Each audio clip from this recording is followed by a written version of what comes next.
Bismillahirrahmanirrahim. Assalamualaikum warahmatullahi wabarakatuh. Alhamdulillah wassalatu wassalamu ala rasulillah. Rekan-rekan semua, kita lanjutkan pertemuan di biologi komputasi. Sebelumnya kita sudah mengenal tentang apa itu model. Nah, sekarang kita lanjutkan tentang mencari model terbaik atau model selection. Setelah itu kita lanjutkan ke contoh aplikasi permodelan di biologi yang cukup populer digunakan di biologi, yaitu species distribution model, yaitu model penyebaran suatu jenis. Sedikit mengulang tentang bagaimana menyusun model. Ini contoh menyusun model. Misalnya kita mau mengetahui apa saja faktor-faktor yang mempengaruhi pertumbuhan tanaman. Faktor-faktor yang mempengaruhi pertumbuhan tanaman. Maka pertumbuhan tanaman adalah suatu hal yang ingin kita ketahui. Suatu hal yang dipengaruhi. Suatu hal yang ingin kita ketahui, suatu hal yang dipengaruhi itu disebut dengan dependent variable, atau bahasa lainnya variabel terikat, atau respon variabel. Jadi banyak istilah, beda rujukan, beda juga kadang penyebutan istilahnya. Kalau saya biasanya lebih nyaman menyebutnya respon variabel. Kemudian pertumbuhan tanaman suatu hal yang dipengaruhi. Apa yang mempengaruhi? Maka ada faktor-faktor yang mempengaruhi. Faktor-faktor yang mempengaruhi itu, contohnya di sini, kalau pertumbuhan tanaman kira-kira yang mempengaruhi ketersediaan air, unsur hara, kemudian cahaya matahari. Nah, kemudian ada juga hama yang menghambat.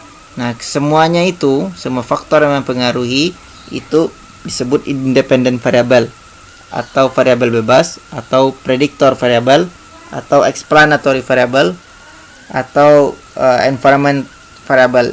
Jadi faktor lingkungan juga sebagian orang menyebutnya faktor mempengaruhi.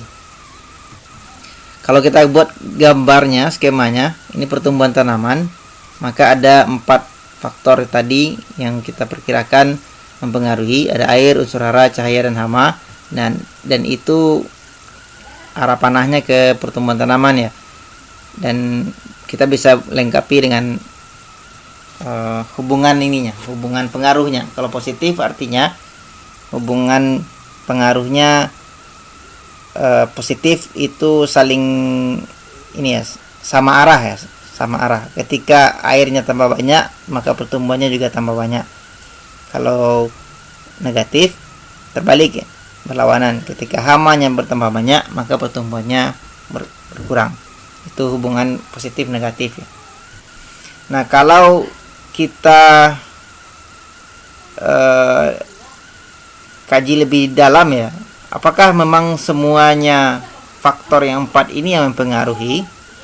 Itu bisa saja tidak semuanya yang signifikan ya. Tidak semuanya signifikan. Itu misalnya bisa saja tidak semuanya signifikan. Pada jenis-jenis tertentu mungkin keempatnya, tapi pada ada beberapa jenis tertentu mungkin hanya 2 faktor yang mempengaruhi. Misalnya hamanya tidak ada misalnya, atau tidak terlalu dipengaruhi oleh satu faktor yang lain. Nah, ini kita mau melihat model mana yang terbaik. Apakah pertumbuhan itu dipengaruhi cahaya? Itu sudah cukup menjelaskan yang terjadi, atau pengaruh air, atau nutrisi, atau hama.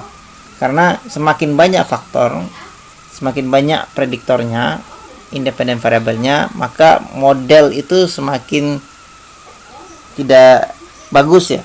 Karena model terbaik, model yang bagus itu model yang mendekati kenyataan tapi dengan yang paling sederhana. Yang paling sederhana di sini yang paling sedikit variabelnya, variabel independennya. Jadi ada ininya, ada tarik menariknya ya. Kalau kita buat mendekati kenyataan, paling mendekati real, maka variabelnya akan sangat banyak sekali, banyak faktor tentu akan mempengaruhi. Tapi mana yang signifikan, nah itu yang perlu dicari ya. Kalau semuanya dimasukkan tentu modelnya akan makin rumit, tidak sederhana lagi. Sehingga kita bisa memilih model, mencari dari sekian banyak faktor yang mempengaruhi itu mana faktor yang paling mempengaruhi atau mana faktor yang signifikan mempengaruhinya. Jadi bahasanya signifikansinya, signifikan yang mempengaruhi. Mana model di sini yang terbaik? Kalau misalnya dari 4 faktor tadi kita coba ada yang apakah hanya pengaruh satu faktor, pengaruh cahaya kah, pengaruh air, atau pengaruh nutrisi, atau pengaruh hama, atau gabungan pengaruh cahaya dengan air, pengaruh hubungan nutrisi dengan hama, cahaya dengan hama, air dengan hama, atau gabungan 3 faktor, atau hubungan 4 faktor. Nah, jadi mana yang paling mempengaruhi, mana signifikan, yang benar-benar mempengaruhi secara signifikan, dan itu yang paling sederhana. Nah, dan itulah model terbaik. Jadi langkah selanjutnya adalah mencari mana model terbaik. Bagaimana caranya? Jadi itu yang disebut dengan model selection.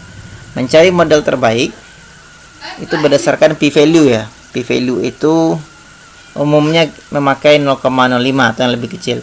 Jadi kalau ada variabel memiliki p-value-nya kecil dari 0,05 itu dianggap memberikan pengaruh yang signifikan.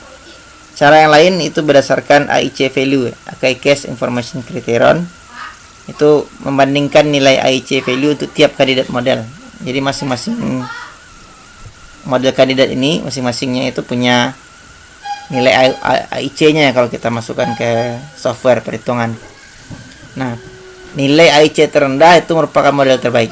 Namun jika ada model dengan variabel yang lebih sederhana, lebih sedikit ininya variabelnya, dan beda AIC-nya kurang dari 2, walaupun dia bukan terendah tapi bedanya kurang dari 2, maka model yang variabel yang sederhana ini yang terbaik.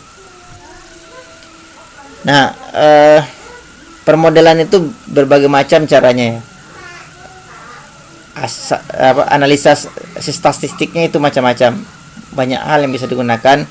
Yang salah satunya yang umum generalized linear model. Ini ada beberapa tahapan dalam melakukan permodelan ya, untuk mencari faktor apa sih yang sebenarnya mempengaruhi. Yang pertama, sebelum kita mulai tentu kita cek datanya, apakah ada yang perlu ditransformasi. Misalnya datanya tidak normal, sebarannya tidak normal, mungkin perlu ditransformasi. Nah, ini yang kedua. Cek masing-masing prediktor itu, dari semua prediktor itu apakah ada yang berkorelasi tinggi. Kalau ada yang berkorelasi tinggi, misalnya lebih dari 0,7, maka pilih salah satu saja. Kalau pilih masukkan kedua-duanya, maka model kita akan bias ya, karena dua hal yang sebenarnya sama dia berkorelasi satu sama lain tapi dimasukkan. Nah, untuk dua hal ini, untuk transformasi dan korelasi tinggi ini ada penjelasan yang lebih lanjut ya, bagaimana cara transformasi, bagaimana mencari korelasi. Nah, itu bisa dipelajari lebih lanjut. Ini konsepnya saja dulu. Kemudian dalam menggunakan generalized linear model itu pastikan menggunakan family yang tepat ya. Family yang tepat itu istilahnya family ini bukan familinya spesies ya, spesies, genus, family bukan.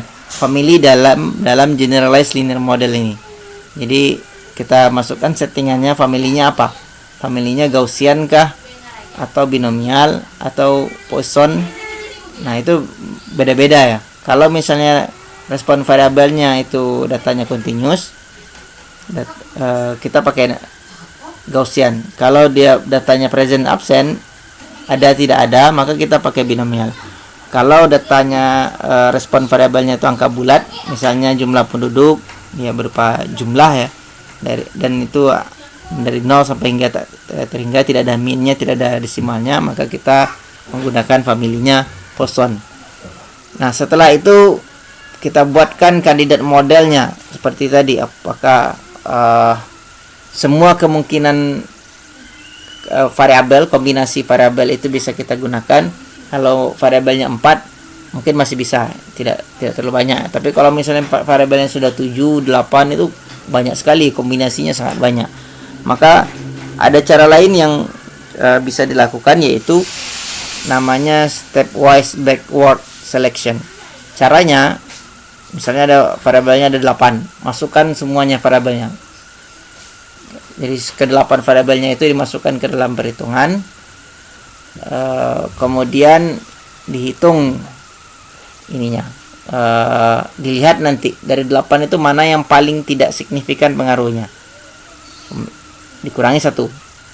Jadi untuk model kandidat kedua 7 total variabel. Setelah total variabel 7 dihitung lagi mana yang paling tidak signifikan, dikurangi juga yang tidak signifikan itu, jadi menjadi 6. Itu terusnya 5, 4, 3, 2, 1 sampai habis.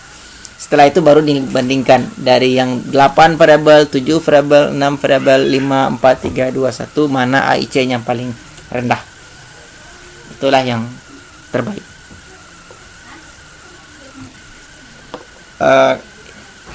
Untuk supaya lebih paham sebenarnya ada ini, rekan-rekan harus bisa memahami berbagai tipe data dan hubungannya ya. Jadi ada istilahnya continuous. Continuous itu data yang berupa hasil pengukuran atau yang mempunyai angka desimal ya. Misalnya suhu minus 2,5 misalnya, atau panjang 30,5, berat 100 gram. Nah, itu datanya continuous. Kemudian ada juga integer, bilangan bulat. Bilangan bulat 1, 2, 3, 4, 1 juta, 1 miliar, itu bilangan bulat, integer namanya.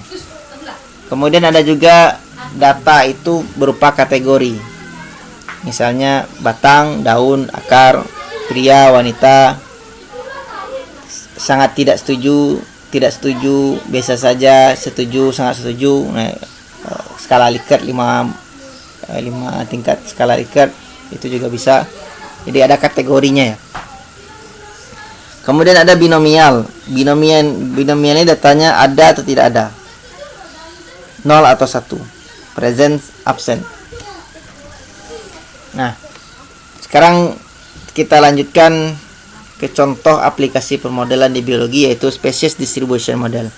Species distribution model ini adalah model yang digunakan untuk mengetahui faktor-faktor apa saja yang mempengaruhi sebaran suatu spesies.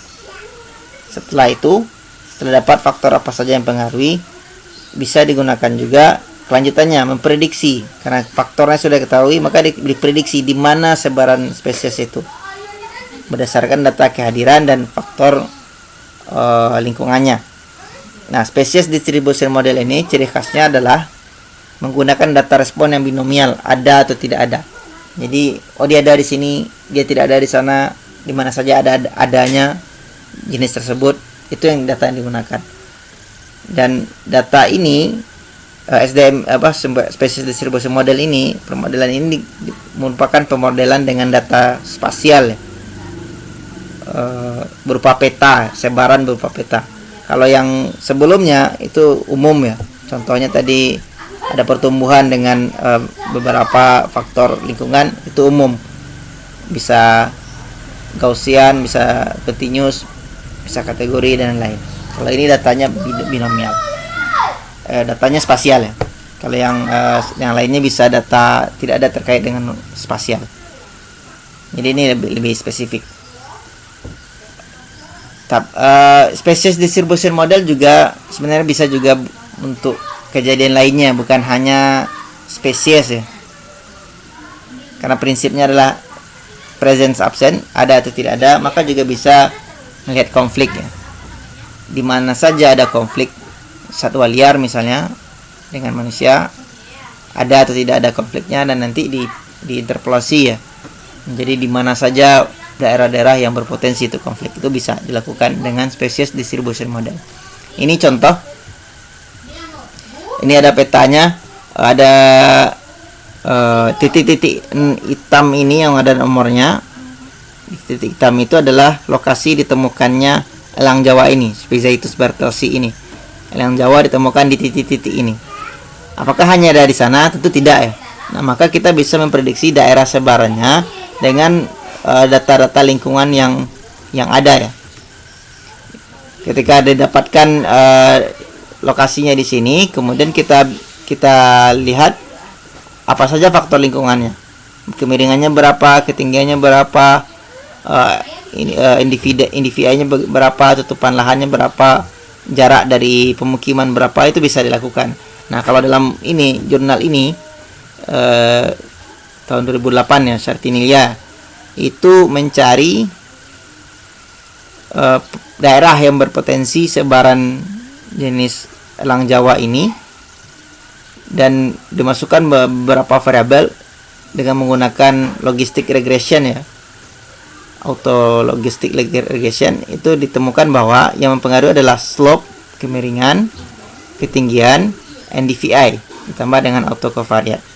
Nah, 3 atau 4 faktor ini yang mempengaruhi berdasarkan temuan dan lokasi faktor-faktor lingkungannya. Jadi independent variabelnya adalah faktor lingkungan. Setelah itu di overlay ke semua daerah sehingga ditemukan daerah-daerah yang berpotensi untuk menjadi distribusinya ya. Ini warna merah itu daerah kemungkinan sebarannya.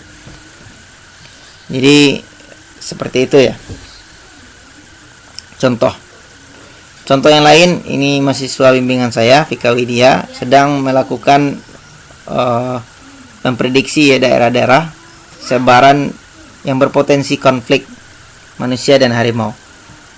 Sebelah kiri ini ada peta titik-titik catatan sejarah konflik ya, catatan sejarah konflik 15 tahun belakangan antara harimau dengan manusia.